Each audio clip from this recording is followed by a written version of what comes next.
Picture this. It's the early 1970s, Okay. and the British journalist Jonathan Dimbleby is in Ethiopia with a documentary film crew. And he's standing in the middle of just this catastrophic hunger crisis. Right, the famine. Yeah. And the footage is exactly what you would imagine. Absolute heartbreaking desperation. People are, literally starving. But that is actually not the most shocking part of his report. Really? No, the truly jaw-dropping moment comes when he discovers what the government is doing to the international aid workers. Wait, what were they doing? So these workers are flying in emergency food relief, right? Literally trying to keep human beings from dying.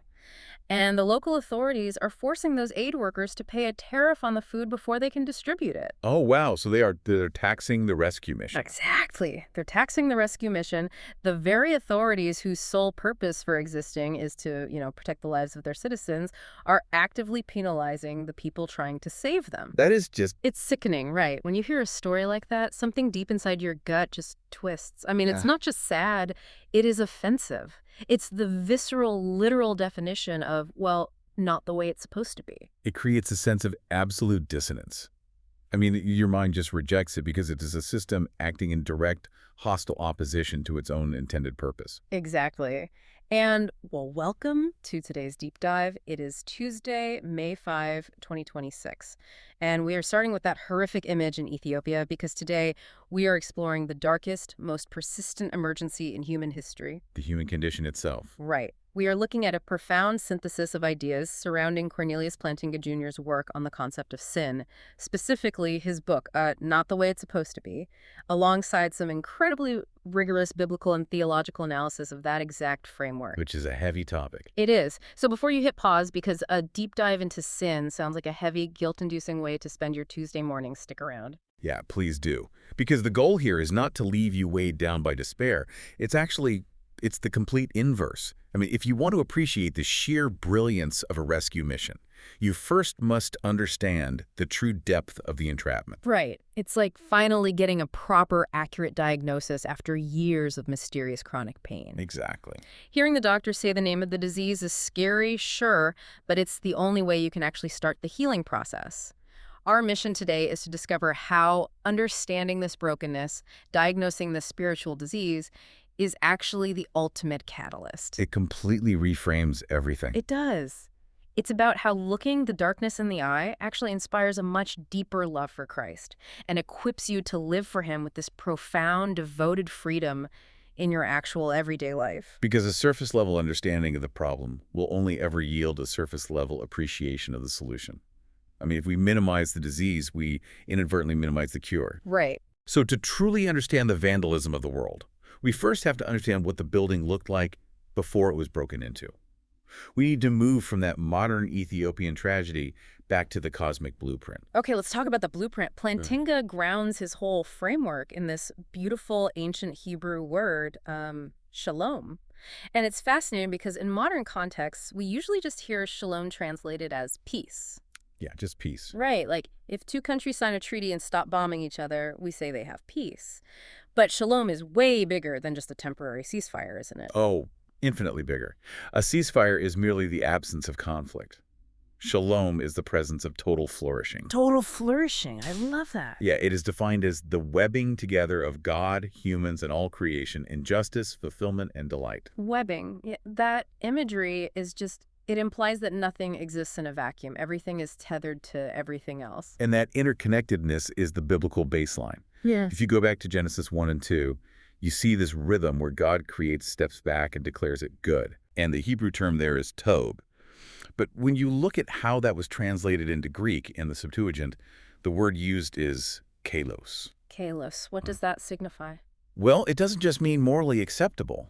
It denotes something beautiful, harmonious, and exquisitely fit for its purpose.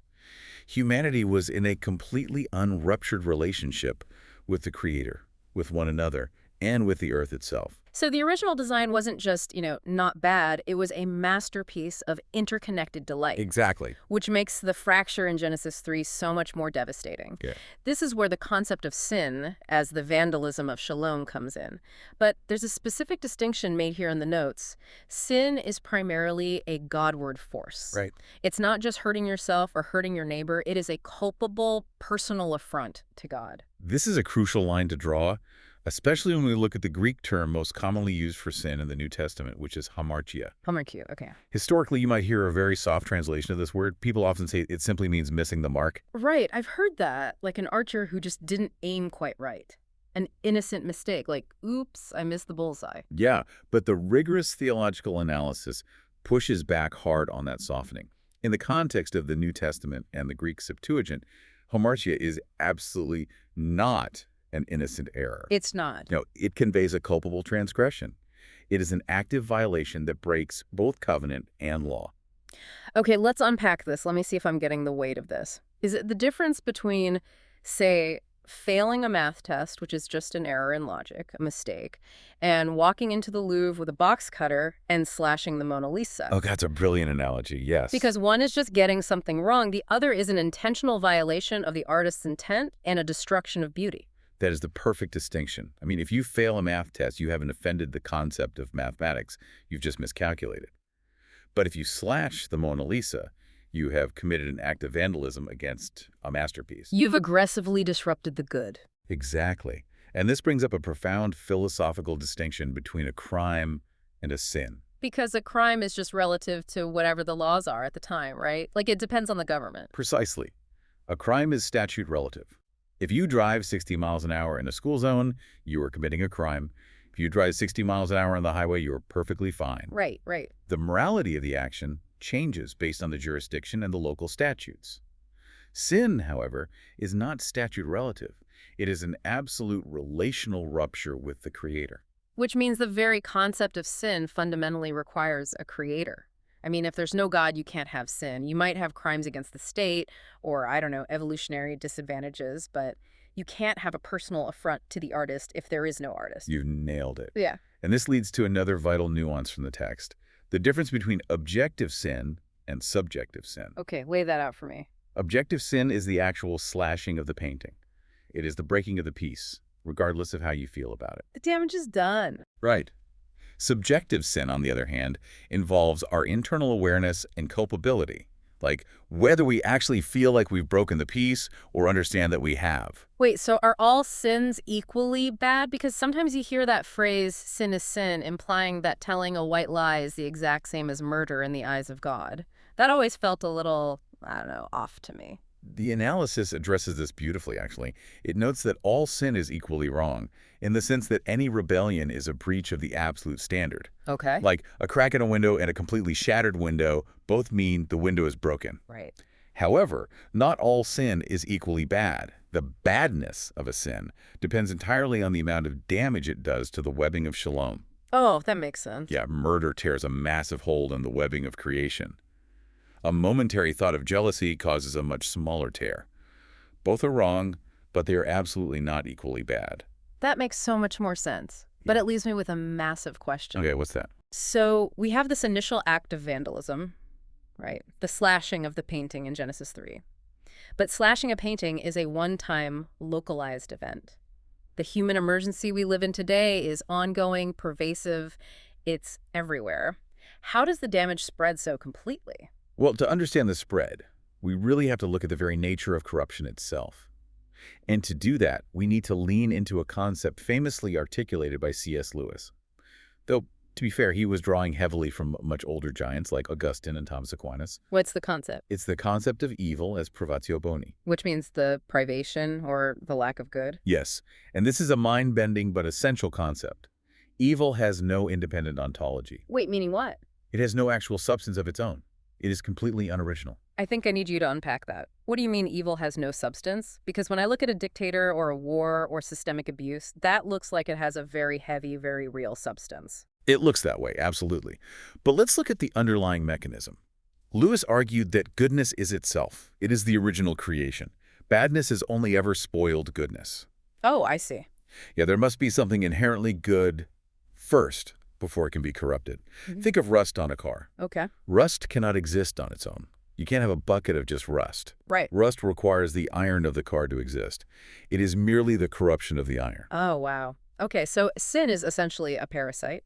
Yeah. It has no life of its own, so it has to crash the party of something good. Yeah. It steals all of its power, its persistence, and its plausibility from the very good that it is actively corrupting. Exactly.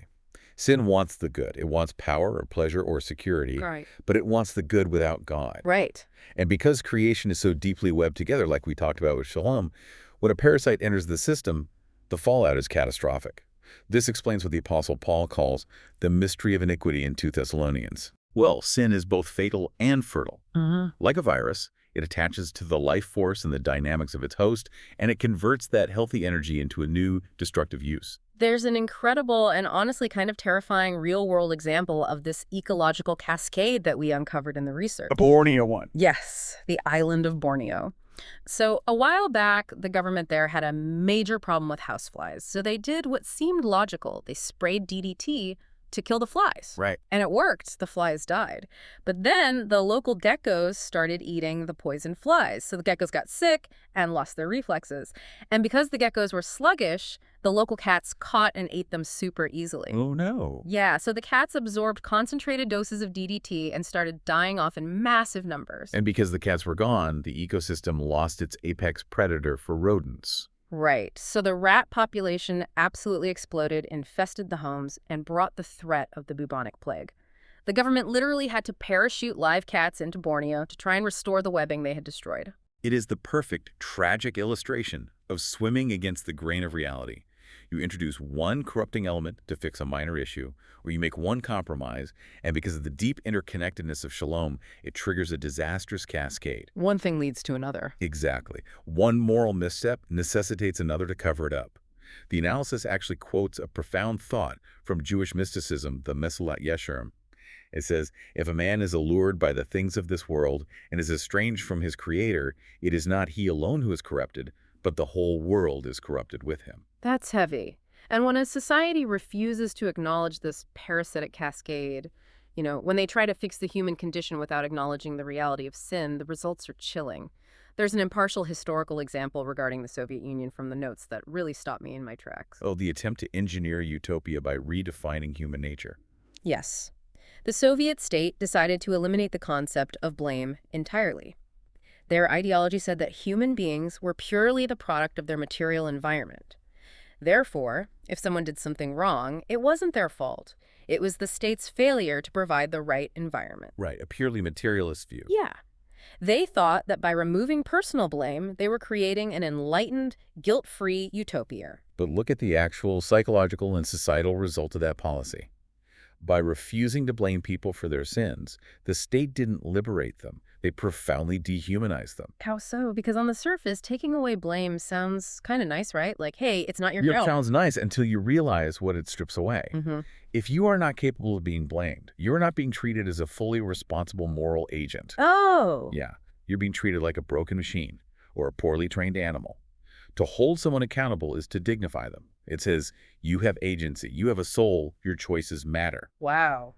When the Soviets eliminated blame, they reduced their citizens to mere material cogs in a machine. That is so incredibly subtle, but so destructive. And it brings us to a really fascinating linguistic point. For those of you listening who love to geek out over original languages, there's a nuance in how the New Testament Greek talks about this spreading parasitic corruption. It involves something called the Campbell verbal aspect framework. Yes, the Campbell framework. When we translate Greek into English, we often force their verbs into our understanding of time, past, present, future. But Greek relies heavily on aspect, which is how the author wants you to view the action. Okay.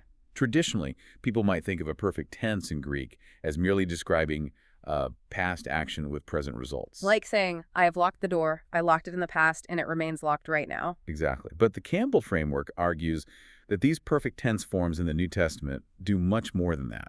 They portray the state as vividly, dangerously present.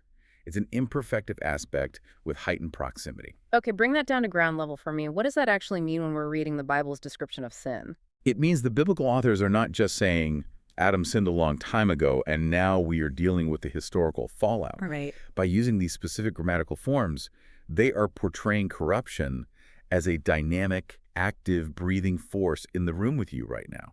It is not a static historical event. It is a present, hungry reality. And that explains so much about our culture's obsession with evil. I was thinking about this the other day. Why are we so drawn to bold evil? What do you mean? Well, you see it in every movie franchise. The villain is always the most charismatic, interesting character, right? We read biographies of audacious, ruthless conquerors and Wall Street swindlers, and we are mesmerized by them. But if evil is just a parasite, what are we actually admiring? That's the million-dollar question. Yeah. What stands out to you when you watch a brilliant cinematic villain or read about a historical tyrant? What is actually catching your eye? It's the vitality. I realize that I'm not admiring the evil itself. I'm admiring the imagination, the strategic brilliance, the sheer boldness and life force of the person. Yeah. But based on what we just discussed, those aren't evil traits. Those are gifts stolen from God. We are literally looking at a parasite that is glowing with stolen, hijacked life. That's exactly it. The villain's intelligence is a divine gift, twisted. Their courage is a divine gift, misdirected. We fall in love with the host, and we mistakenly give credit to the parasite. That is a brilliant synthesis. And because sin is a parasite that steals from the good, it rarely presents itself honestly. It can't afford to walk through the front door and announce its intentions, because if it did, we would recoil. Right, we'd run away. Exactly. It has to hide. Yeah. And this transitions us into how sin actually operates in your daily life on a Tuesday morning. Yeah. It operates through disguise and self-deception. Plantinga breaks this down into a triad: perversion, pollution, and disintegration. Okay, let's pull those apart because they sound similar but operate very differently. First is perversion. The analysis calls this an ends and purposes disease. It's not necessarily about doing something cartoonishly wicked. It's when we take our God-given loyalty, energy, and resources and waste them on unworthy ends. The Apostle Paul describes this perfectly in Romans 1. He says humanity exchanges the truth of God for a lie and worships created things rather than the Creator. Now, returning to the Greek grammar for a moment, Paul uses the aorist tense for the word metalaxon. Which means? It means they exchanged. But this isn't a slow, accidental drifting. The aorist tense indicates a decisive, completed turn. We actively take the drive that was meant for God and point it at our careers, our bank accounts, or our reputations. That is perversion. Wow. Then we have pollution. This is when you introduce a foreign element that defiles the whole. Think of the Old Testament purity laws regarding what is unclean, or tamai. Yes. It's not just about physical dirt. It's about moral contamination. And the ultimate pollution is idolatry because it inserts a third party into the marriage between God and the worshiper. It contaminates the intimacy. Right. And there was an example in the research that really challenged me, specifically regarding modern Christianity. It argued that if a church uses hymns or praise music primarily as a form of entertainment, like to get the crowd hyped up or to put on a good show, it simultaneously perverts the hymn and pollutes the worship. You've taken something whose sole purpose was to focus on the Creator, and you've polluted it by making it about entertaining the creature. And when you engage in perversion and pollution long enough, it leads inevitably to the third element, which is disintegration. This is where the structural integrity of the human soul begins to collapse. Idolatry doesn't just contaminate you, it divides you. The book of James talks about this, right? The double-minded man. Yes, the Greek term is dipsychos, literally two-souled. When your foundation is cracked by competing loyalties, the building cannot stand. Sin fractures the imago Dei, the image of God within us. You start compartmentalizing your life. Oh, I see that everywhere. Right. You act one way at work, another way at home, and a completely different way in secret. You disintegrate. And the terrifying endpoint of this disintegration is what is referred to as amor mortis, being in love with death. There's this piercing line that says, "Wealth has made us greedy, and self-indulgence has brought us through every form of sensual excess to be in love with death." It's a downward spiral. Yeah, where sin numbs us, hollows us out, and eventually makes us crave our own destruction. But again, it doesn't pitch itself to you as destruction. It relies on masquerade and folly. Right, the masquerade. 2 Corinthians 11 warns that Satan masquerades as an angel of light. Evil must look its absolute best to do its worst. The psychopath has to wear a mask of sanity to gain your trust. Exactly. Vices have to dress up in the clothes of virtue. Greed dresses up as financial prudence. Gossip dresses up as just sharing a prayer request. And alongside the masquerade is the sheer folly of it all. If you read the book of Proverbs, the author repeatedly contrasts wisdom not just with evil, but with folly. Because sin isn't just morally wrong, it is profoundly, deeply stupid. Wait, explain that. Why is it stupid? Because the universe is built with a grain. God designed reality to function in a very specific way. When you sin, you are essentially trying to swim against the stream of reality. You're acting as if the laws of the universe don't apply to you. Oh, I get it. It is as foolish as stepping off the roof of a 10-story building, pretending gravity doesn't exist, and then being genuinely shocked when you hit the pavement. And this profound misunderstanding of reality, this belief that we can defy the way things are supposed to be and get away with it, culminates in the tragedy of addiction. And I want to spend some time here because this touches almost everyone in some way.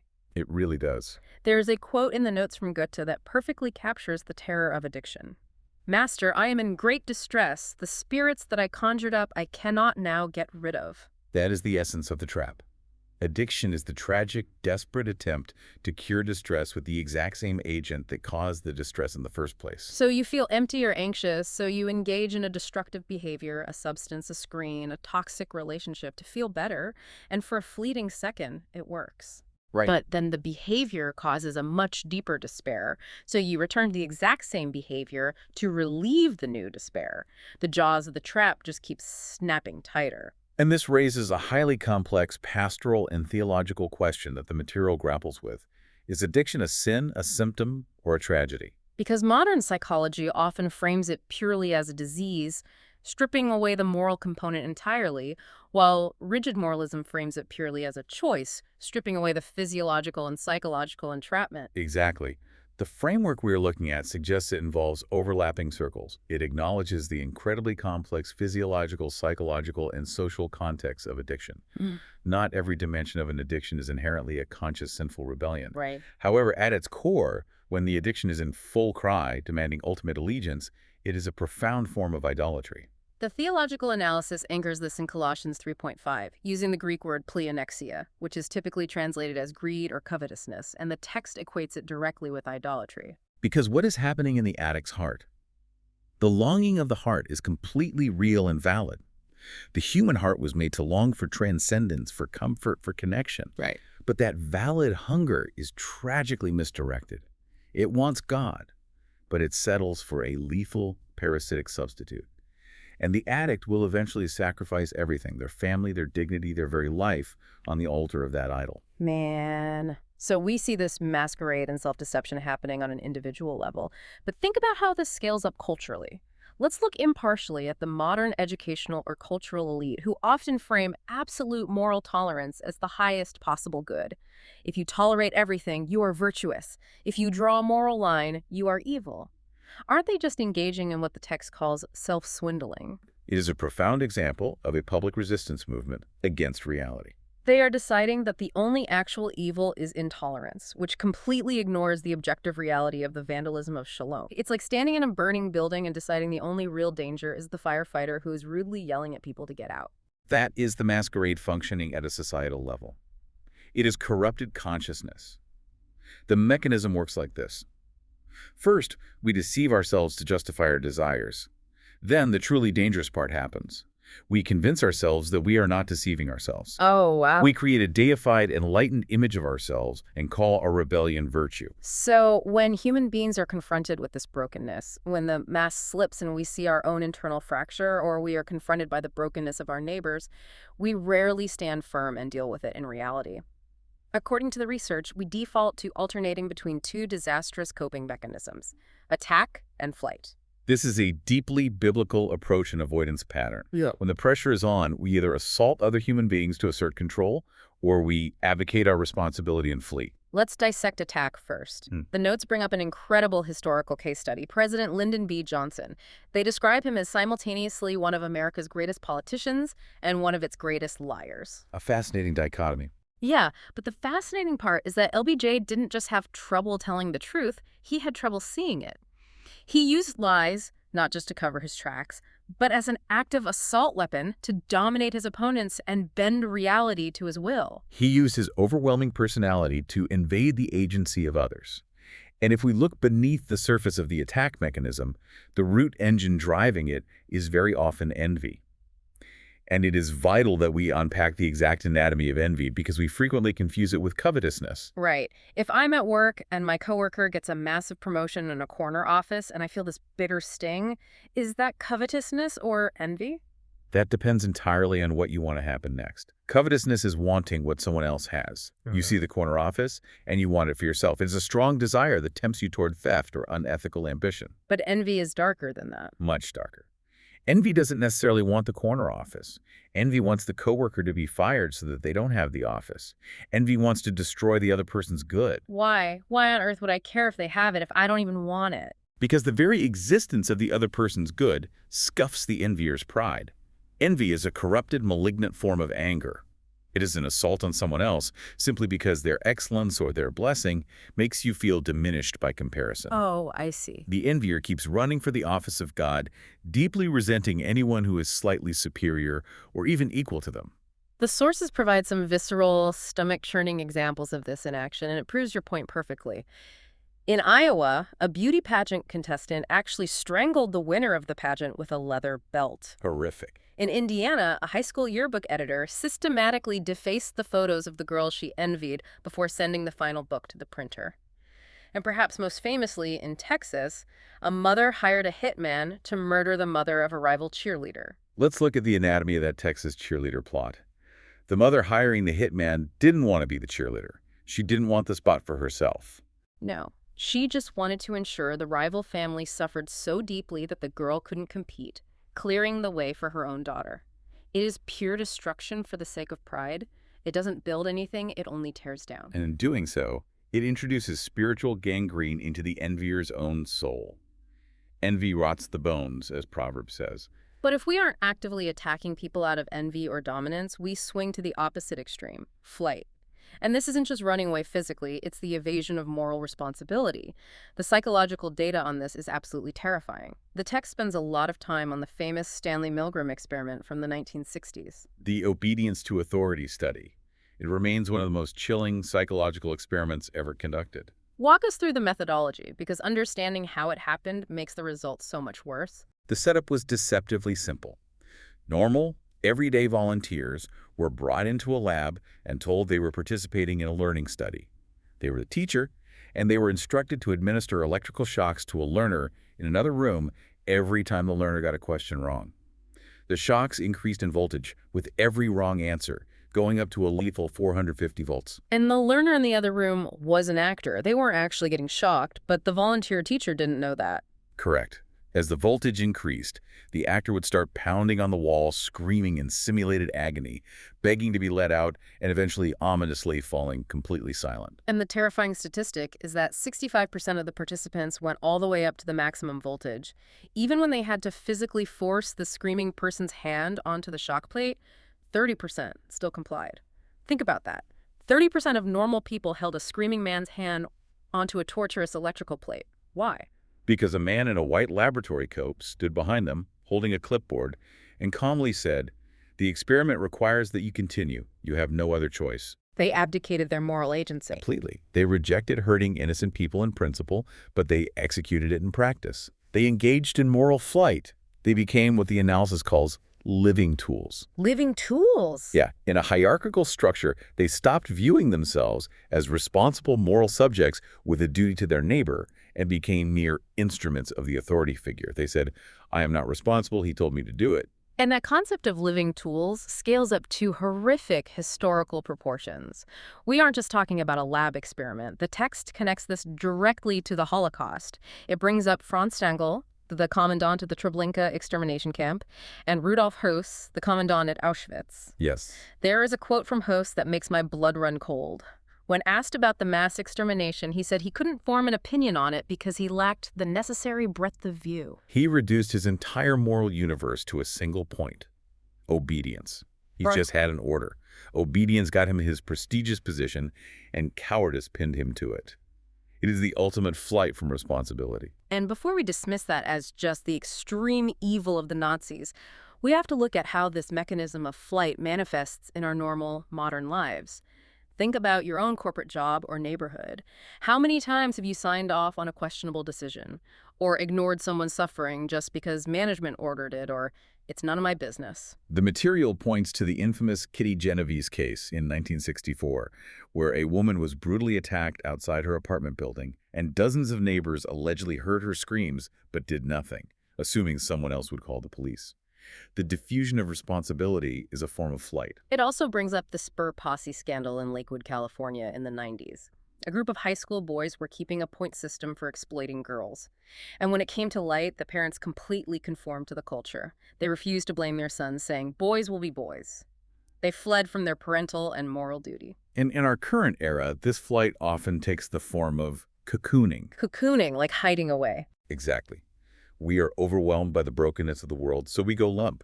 We retreat into our highly curated, climate-controlled environments. We bury ourselves in work, and then we come home and bury ourselves in streaming services. This is where Neil Postman's critique, amusing ourselves to death, is so devastatingly accurate. Postman argued that in a hyper-mediated, screen-obsessed culture, our sense of spiritual transcendence is stripped away. We aren't oppressed by a dictator. We are sedated by entertainment. Right.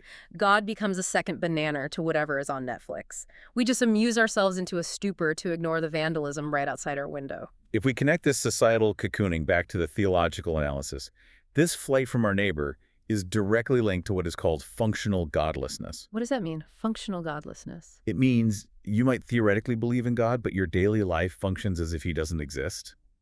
When we minimize our actions, when we offer weak apologies instead of actual weeping repentance, or when we just go limp in the face of injustice, we are extracting our own core. We hollow ourselves out into a shell without weight or substance. By ignoring the world, you are essentially saying to God, you have made nothing of interest, and you have redeemed no one of consequence, including me. Okay, let's take a breath. That is a completely devastating diagnosis. We have traced the original masterpiece of Shalom. We've watched the intentional vandalism of that masterpiece. We've explored how that disease acts as an unoriginal parasite spreading through our ecosystem. We've unmasked how it disguises itself in our lives through perversion and addiction, and we've exposed our pathetic attempts to cope through attacking our rivals or fleeing to our screens. The diagnosis is in, the disease is terminal, and we are completely unable to cure it ourselves. We are trapped in the overlapping circles of our own rebellion. So we desperately need a rescue mission. We have to turn to the divine intervention. How does the Creator respond to the systematic vandalism of his cosmos? This brings into the profound Christological fulfillment. And the biblical theological analysis maps this out historically. It points out that the Old Testament is magnificent at offering the diagnosis. Through the law, it names the disease. And it offers concrete covenantal remedies, like the elaborate sacrificial systems and the relentless prophetic calls to return to justice. But the Old Testament system was never meant to be the final cure, was it? It all points forward. Exactly. The Old Testament loudly insists that sin incurs objective guilt before a holy God. It refuses to let humanity off the hook with a therapeutic softening. It says the disease is real, the legal guilt is real, but the blood of bulls and goats isn't going to ultimately fix the root of the human heart. Which sets the stage for the incarnation. Jesus of Nazareth steps into the vandalized building, and the notes highlight two massive foundational Greek concepts from the New Testament that explain exactly how he executes this rescue mission. The first is hilasmos. Found in 1 John 2.2. Hilasmos is often translated as propitiation and expiation.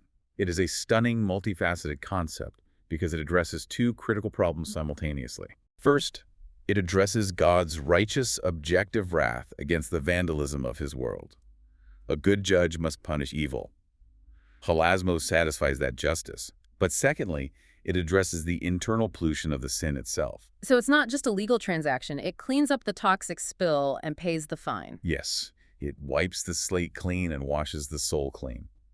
And the second crucial term is apolutrosis, found in Romans 3.24. This is the concept of redemption. But in the Greco-Roman world, this word had a very specific flavor. What kind of flavor? It meant a literal release from captivity, usually by the payment of a ransom. It was the word used to buy a slave's freedom. So the cross isn't just an inspiring example of love. It is a definitive, violent victory over the parasitic powers that held humanity hostage. I want to return to that Campbell verbal aspect framework we discussed earlier, because it illuminates the cross beautifully. Right, the idea of how the Greek verbs show us the flavor of the action. Precisely. The theological analysis notes that when the gospel writers describe the life of Jesus, his teaching, his healing, his fellowshipping with sinners, they often use imperfective aspects. Like a movie playing out, ongoing, continuous action. Exactly. They use present or imperfect tenses to draw the reader into the ongoing daily relevance of Jesus' compassion. He's continually inviting, continually healing. But when the Apostle Paul talks about the mechanics of the cross, like in his masterful argument in Romans 5, he dramatically shifts his grammar. He uses the aorist tense. Meaning it's a snapshot, a finished, decisive action. Yes, sin's decisive entry into the world through Adam is met and overwhelmed by Christ's decisive, final, unrepeatable victory on the cross. It is accomplished. Now, there is a tension here that I want to push back on, or at least get your help resolving. The theological critique of Plantinga's book mentioned a potential risk, because Plantinga writes with such a warm pastoral tone and focuses so heavily on the relational brokenness, the loss of shalom. Some critics argued he might risk underemphasizing the forensic or legal guilt of sin, the courtroom aspect. I see. How does the New Testament bridge this gap between relational rupture and cold, hard legal guilt? That is a very perceptive critique, and the New Testament bridges it through the concept of union with Christ. In the biblical framework, you absolutely do not have to choose between a relational metaphor and a courtroom metaphor. The Bible holds both together perfectly. Because sin does both. It breaks the relationship and breaks the law. Exactly. Sin is an intimate relational betrayal that destroys shalom, and it incurs objective, forensic, legal guilt before a perfectly holy God. Christ bridges this through substitution and reconciliation. The Greek word for reconciliation is katalas. Catalasso. When a believer is united with Christ by faith, Christ's decisive aorist victory is applied to them. He takes the forensic guilt in the courtroom of God, and his spirit begins healing the relational pollution in the human heart. Both the judge is satisfied, and the father embraces the prodigal. Okay, this brings us to the crucial pivot. We have scaled the soaring theological heights of redemption. We see the cosmic victory. But what does this mean for the listener when their alarm clock goes off tomorrow? The practical application. Exactly. We need to move from the theology of justification down to the practical daily equipping for a Tuesday morning. If the parasite has been defeated at the cross, how do we live in that freedom today? We begin by pursuing what Plantinga brilliantly calls spiritual hygiene. I love that phrase. It sounds so much better than just following the rules. Because it is fundamentally different. To understand spiritual hygiene, the text contrasts it with a revealing quote from the filmmaker Oliver Stone. Stone once said, "I don't want integrity to block my creative growth." That is the ultimate secular mantra, isn't it? The idea that morals and boundaries are inherently restrictive, like, don't box me in, I need to express my truth. It views moral wholeness as a barrier to self-actualization. But spiritual hygiene argues the exact opposite. It recognizes that integrity is not a cage. It is the very skeletal structure that allows true creativity and growth to exist without collapsing into a puddle of chaos. A spiritually hygienic person desires to be whole, and they recognize that wholeness only comes from longing for God. But here is the paradox that Plantinga points out, and I think it is one of the most practical insights for daily life. Most of the things we desperately long for as humans, happiness, character, virtue, deep goodness, are incredibly elusive if we pursue them directly. Think about it. If you wake up and look in the mirror and say, I am going to be happy today, I'm going to force myself to be happy, you are going to be miserable by 10 a.m. Because happiness is a byproduct, not a target. Exactly. And this completely dismantles the modern cultural obsession we have with therapeutic reductionism. Before we use that big academic phrase, let's look at what it means culturally. We are constantly bombarded with messaging that says, you are enough. If you feel bad, just take a bubble bath, cut out toxic people, and manifest good vibes. That is therapeutic reductionism. It reduces the profound, soul-deep rupture of sin to a mere psychological sickness that just needs a boost in self-esteem. It says, you aren't broken, you just have a cold. Love yourself more. And on the flip side, you have rigid moralism. Moralism just reduces sin to rule breaking. It yells, just try harder, don't break the rules, white-knuckle your way to goodness. Both are utterly, hopelessly inadequate for the scale of the vandalism we are facing. Moralism produces arrogant hypocrites, and therapeutic reductionism produces fragile narcissists. Neither produces true spiritual health. We only find true happiness and virtue when we stop aiming at them directly and start seeking God first. As the epilogue of the Breviary beautifully states, creation is stronger than sin and grace stronger still. God wants shalom and will pay any price to get it back. And because God paid that ultimate price, he doesn't want us living as timid, rule-following slaves. Remember the Milgram experiment we talked about? The subjects who just blankly obeyed orders because the guy in a lab coat told them to. God does not want numb, cowardly obedience from his people. He does not want living tools. The text explicitly says he wants intelligent children. That is a profound distinction. A tool has no will, it just executes a function. An intelligent child has agency, creativity, and a dynamic relationship with their father. God wants devoted freedom. To mature into the image of God is to grow into adult roles in the grand drama of redeeming the world. He wants you to bring your brain, your creativity, and your specific personality to the table. I love this line from the text. We are to delight in the irony and angularity of our lives. You aren't supposed to be a cookie-cutter saint. You are supposed to be uniquely you, fully alive, fueled by the energy of grace. We are entrusted with deep, worthy, and often difficult assignments in our families, our workplaces, and our communities. And we find the emotional and spiritual energy for these tasks not by looking inward to our own fragile self-esteem, but by turning our faces directly to God's light and being continually revitalized by it. So, tying this entire journey directly back to you, the listener, we started by asking how this dense theological exploration equips you for your daily life. Here's the answer.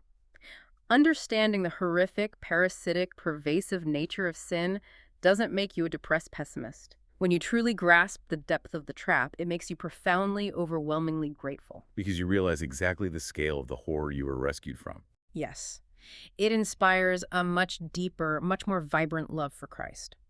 When you see that you are trapped in the overlapping circles of addiction, envy, and flight, and that Christ decisively shattered that trap, your worship changes. Your Tuesday morning changes. That gratitude is the fuel that equips you to take real, courageous responsibility for your corner of the world.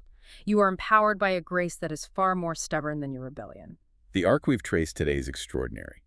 We began with the cosmic blueprint of shalom, the world as it was meant to be. We descended into the darkest vandalism of the soul, exploring how the parasite of evil spreads. We unmasked the disguises of perversion, pollution, and addiction. We faced our pathetic attempts to attack our rivals or flee to our screens. And finally, we arrived at the definitive, historic intervention of a grace that is stronger than sin. The rescue mission was successful. The ransom has been paid. And as we wrap up this deep dive, I want to leave you with one final provocative thought to mull over as you step back into your week. We spent a lot of time talking about how evil is fundamentally unoriginal. It has no life of its own. It is always just a parasite hitching a ride on something good. It needs a host. It relies on your God-given desires. Right. So think about this.